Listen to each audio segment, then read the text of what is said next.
Good morning guys. सकाळ सकाळ लवकर उठून वाटगण घेतलाय दिवाळीचा चिवडा खायला. दुपारचं 12 वाजायला आलं.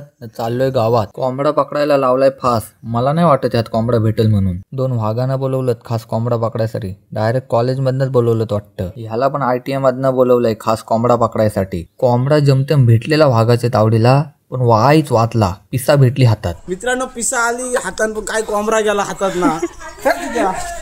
एक वाघाच्या हातात सुटला, पण दुसऱ्या वाघाच्या तावडीला भेटला. कसा तरी फटीबिटीन जाऊन पकडला. शेवटी वाघ आहे ते, शिकार पकडायला सांगाय नको. नंतर आलो रील शूट करायला. हाणलंय हळद आणि कुंकू, कारण की ह्याला बनवायचा आहे बाबा. बाबाला हाणलंय शाल, टोपी, माला बिला काय लागतात तो हाणलाय सगळा. बाबाचा मेकअप चाललाय, त्याचे जरासा हळद कुंकू बिंकू लावायचं काम चालू आहे. कलीचा एक शूट होता, मग तो केला पहिले.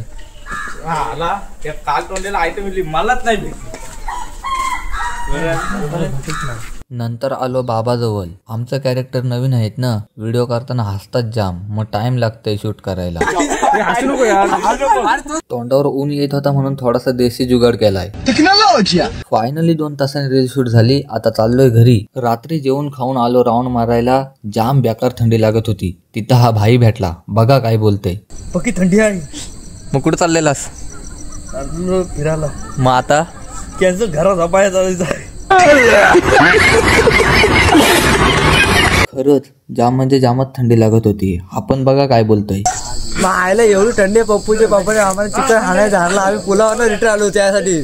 थोड्यासाठी म्हणजे 5 मिनिटाचा रोड होता तरी आलो. एवढी थंडी झाली ना, चुकून गावात पण बाहेर नाही निघायची बारी आहे. एकदा आमचा ट्रेन सोडलं ना, बाहेर नाही थंडी आहे.